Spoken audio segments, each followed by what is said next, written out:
Hello student, welcome to our channel RSD online classes.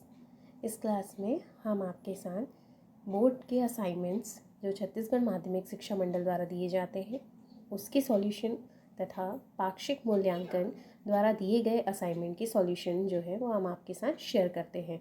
और उसी कड़ी में मैं आज आपके साथ माह नवंबर पाक्षिक मूल्यांकन विषय जीव विज्ञान कक्षा 11वीं के असाइनमेंट की सॉल्यूशन आपके साथ शेयर कर रही हूँ। देखते हैं। प्रश्न पहला क्या है कि जड़ का कौन सा भाग जल के अवशोषण में भाग लेता है। इसका उत्तर है जड़ के मूल रोम जो होते हैं जल के अवशोषण में भाग लेते हैं। प्रश्न दूसरा है पर्णहरिम के निर्माण में कौन सी धातु आवश्यक है। इसका उत्तर है आयरन और मैग्नीशियम Mg और Fe। ये पर्णहरिम के निर्माण के लिए ये धातुएं जो है वो आवश्यक होती हैं। प्रश्न तीसरा है C3 पौधों में कौन सा विकार CO2 को ग्रहण करने का कार्य करता है। C3 साइकिल होती है पौधों में और उसके लिए जो एंजाइम होता है वो होता है राइबुलोज कार्बोक्सिलेज एंजाइम जो CO2 को ग्रहण करने का काम करता है। प्रश्न चौथा है ग्लाइकोलिसिस का अंतिम उत्पादक क्या होता है। तो ग्लाइकोलिसिस का अंतिम उत्पादक होता है पायरुविक अम्ल या पायरुविक एसिड। प्रश्न पांचवा है प्रतिवयता हार्मोन किसे कहते हैं। तो प्रतिवयता हार्मोन है साइटोकाइनिन। प्रश्न छठवा है क्रेब्स साइकिल कहाँ संपादित होती है। क्रेब्स साइकिल जो होती है वो माइटोकॉन्ड्रिया में संपादित होती है। प्रश्न सातवां पृथ्वी को प्रतिवर्ष कितनी मात्रा में सौर ऊर्जा की प्राप्ति होती है। इसका उत्तर है 1.08 इंटू 10⁸ गीगावाट।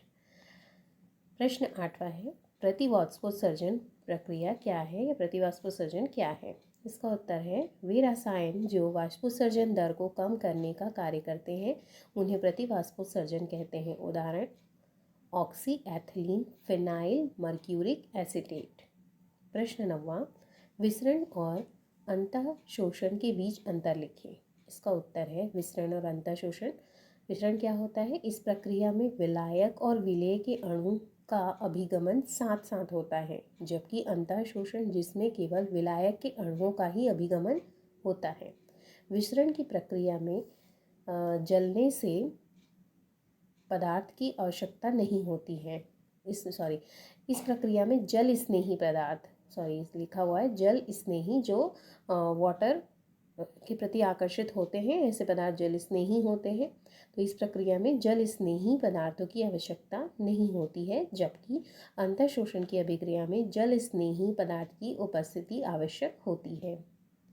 प्रश्न नंबर है आपका 12वां पौधों में उत्तरजीविता के लिए उपस्थित सभी तत्वों की अनिवार्यता नहीं है।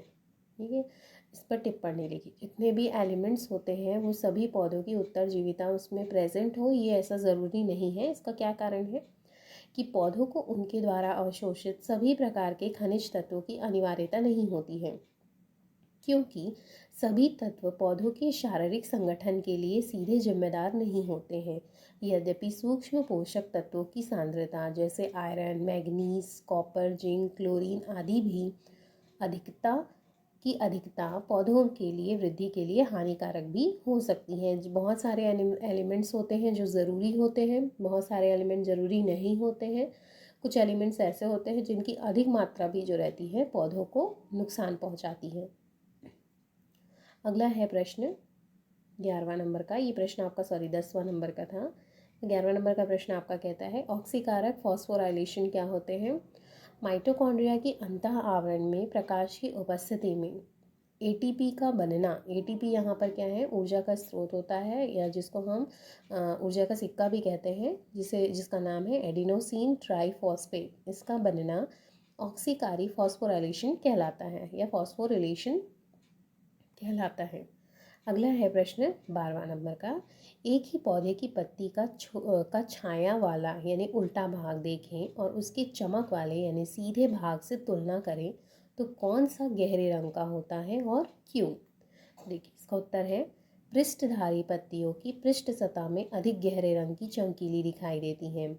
ऐसी पत्तियों में पृष्ठ सतह की बाह्य त्वचा के नीचे खंभ उतक में हरित लवक की अधिकता के कारण होता है। मतलब उसमें क्लोरोफिल ज़्यादा होता है।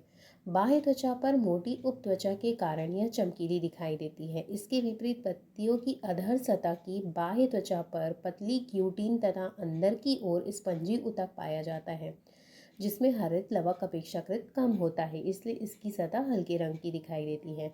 यानी बाहर की त्वचा जो रहती है उसकी वो क्या होती है, उसमें क्लोरोफिल अधिक होने के कारण वो क्या करती हैं, गहरे रंग की दिखाई देती हैं, जबकि निचले की सतह जो रहती है उस पर क्यूटीन का एक आवरण पाया जाता है और स्पॉन्जी टिश्यूज़ होते हैं कि स्टोमेटा पत्तियों के निचले लोअर सरफेस पर होते हैं। ठीक है, तो इसलिए हरित लवक जो रहता है और क्लोरोफिल जो रहता है वहाँ पे कम होता है, इसलिए ये सतह जो रहती है हल्के रंग की दिखाई देती है।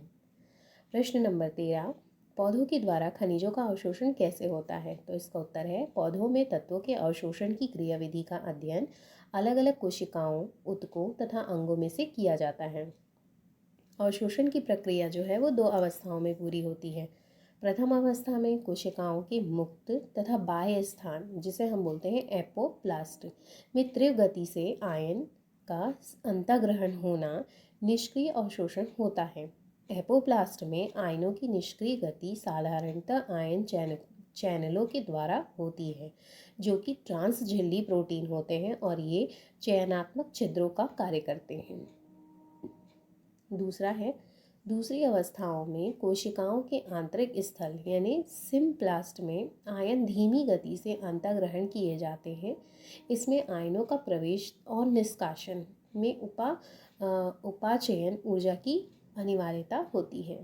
ठीक है, आयनों की गति को प्रायः अभिवाह कहते हैं। अभिवाह मतलब क्या है, फ्लक्स यहाँ होता है जिसमें बाह्य और अंतः अभिवाह हो सकते हैं।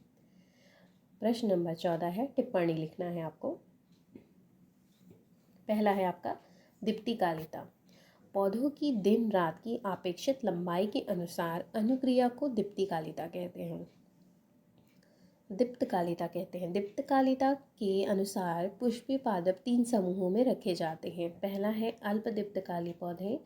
ऐसे पौधों में क्या होता है कि इसमें लंबाई के आधार पर हम इसको संपादित करते हैं, जो कि अगर 24 घंटे के चक्र में एक खास क्रांतिक लंबाई की अपेक्षा छोटे हो जाए, तो ऐसे पौधों में यदि दिन की लंबाई क्रांतिक ताप से अधिक हुई तो पौधों में फूल नहीं लगते हैं। ठीक है, उदाहरण के लिए सोयाबीन, तंबाकू और यूफोर्बिया आदि जो है अल्प प्रदीप्तिकाली पौधे के उदाहरण हैं। दूसरा है आपका दीर्घ प्रदीप्तिकाली पौधे। इन पौधों में प्रत्येक 24 घंटे के चक्र में एक खास क्रांतिक लंबाई की अपेक्षा लंबे पौधे होते हैं और इन पौधों की लंबाई क्रांतिक लंबाई से कम होने पर इसमें फूल नहीं लगते। उदाहरण चुकंदर, पालक और मूली। दिवस निरपेक्ष पौधे। इन पौधे पर प्रकाश काल की सापेक्षित लंबाई का प्रभाव नहीं पड़ता, मतलब वो जो क्रिटिकल जो टेम्परेचर है उसका प्रभाव इसमें नहीं पड़ता है। पत्तियां होने के बाद इसमें फूल लगते हैं। उदाहरण है टमाटर, मटर और गुलाब। दूसरा आपका टॉपिक है, मतलब शॉर्ट नोट का टॉपिक है, बसंतीकरण। बसंतीकरण क्या होता है? रूसी वैज्ञानिक लाइसेको ने यह देखा कि यदि शीतकालीन पादपों के बीजों को कृत्रिम रूप से 0 डिग्री सेल्सियस से 5 डिग्री सेल्सियस ताप पर रखा जाए तो इन्हें बसंत के दिनों में बोया जाए तो उस साल फल देने लगते हैं। तो वो उसी साल वो फल देने लगेंगे, जो कि बसंती पादप के समान गुण प्राप्त कर लेते हैं, और यह घटना बसंतीकरण कहलाती है। यह क्रियाविधि में माना जाता है कि शीत उद्दीपन को शीर्षस्थ विभ्योजोतक को ग्रहण करता है और वर्लिन हार्मोन, जो कि जिब्रेलिन का प्रकार है, के द्वारा वृद्धि प्रदेश को स्थानांतरित कर दिया जाता है। और इस विधि में रूस के साइबेरियन क्षेत्र, जहाँ साल भर में 10 माह तक भूमि जो रहती है वो बर्फ से ढकी रहती है, में केवल 2 महीने में गेहूं की फसल तैयार कर ली जाती है। अगला है आपका प्रश्न, रसारोहण क्या है? इससे संबंधित डिक्सन और जॉली के मत को समझाइए।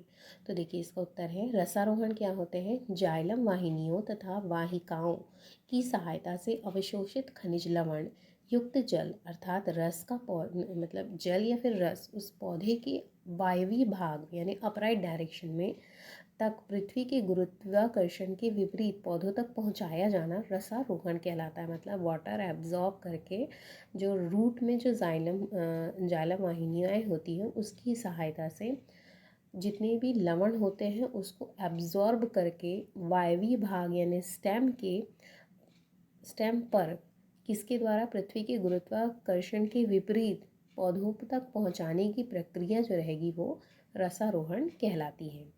रसारोहण के लिए जो डिक्सन और जॉली का सिद्धांत है वो क्या बताता है, उसे हम कहते हैं जल ससंजन तथा वाष्पोत्सर्जन का आकर्षणवाद सिद्धांत। यह सिद्धांत जो है डिक्सन जॉली सिद्धांत के नाम से भी जाना जाता है। इस सिद्धांत के निम्नलिखित दो बिंदु हैं। पहला है ससंजनी शक्ति और दूसरा होता है वाष्पोत्सर्जन कर्षण ठीक है। अब इसमें पहला हम देखते हैं ससंजनी शक्ति क्या होती है। जल के अणुओं के बीच एक सशक्त आकर्षण अथवा खिंचाव का तीव्र बल कार्य करता है जिसे हम ससंजन बल कहते हैं। जल के अणुओं की आपसी खिंचाव तथा ससंजन शक्ति 350 ATM यहाँ होता है एटमॉस्फेरिक प्रेशर। इतना एटमॉस्फेरिक प्रेशर होता है, इतनी अधिक होती है कि दो कण किसी भी हालत में एक दूसरे अलग नहीं हो पाते हैं। इसी प्रकार वायु की भित्तियाँ तथा जल के अणुओं के बीच जो आकर्षण होता है उसे हम आसंजन कहते हैं।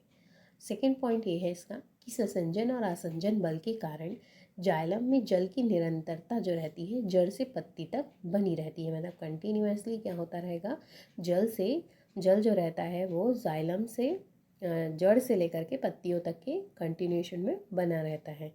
फिर होता है वाष्पोत्सर्जन कर्षण प्रक्रिया। ये प्रक्रिया क्या होती है, पौधों की पत्तियों में वाष्पोत्सर्जन की क्रिया के कारण जल का वाष्प के रूप में निष्कासन होता है। पत्तियों में वाष्पोत्सर्जन के कारण जल की कमी हो जाती है जिसके कारण जल पत्तियों की शिराओं की जाइलम कोशिकाओं से परासरणीय क्रियाओं के तहत खींचा जाता है अर्थात वाष्पोत्सर्जन के कारण जल के लिए खिंचाव उत्पन्न होता है। इसका सेकेंड पॉइंट है कि 20 ATM दाब पर ही 416 फीट तक की ऊंचाई के पौधों पर रसारोहण करने में सक्षम होता है। वास्तव में ये कितने हो सकते हैं, इसके हो सकते हैं 350 ATM। लेकिन अगर अधिक लंबाई के भी पौधे होते हैं तो उसके लिए भी कितनी होती है, ससंजन शक्ति जो रहती है वो 20 तक की काफ़ी होती है। ठीक है, तो यहाँ पर जाकर हमारा ये असाइनमेंट ख़त्म होता है। आपको अगर हमारे असाइनमेंट के सॉल्यूशन पसंद आते हैं तो प्लीज़ हमारे चैनल को एक लाइक ज़रूर करिए। हमारे चैनल को ज़्यादा से ज़्यादा सब्सक्राइब करते रहिए ताकि आपको आने वाले असाइनमेंट के सॉल्यूशन के सारे आंसर्स जो है हमारे चैनल पर मिलते रहें। आप हमारे चैनल को ज़्यादा से ज़्यादा सब्सक्राइब करिए क्योंकि आपका सब्सक्रिप्शन ही हमारा मोटिवेशन होता है और हमें काम करने के लिए प्रेरणा मिलती है। Thank you so much.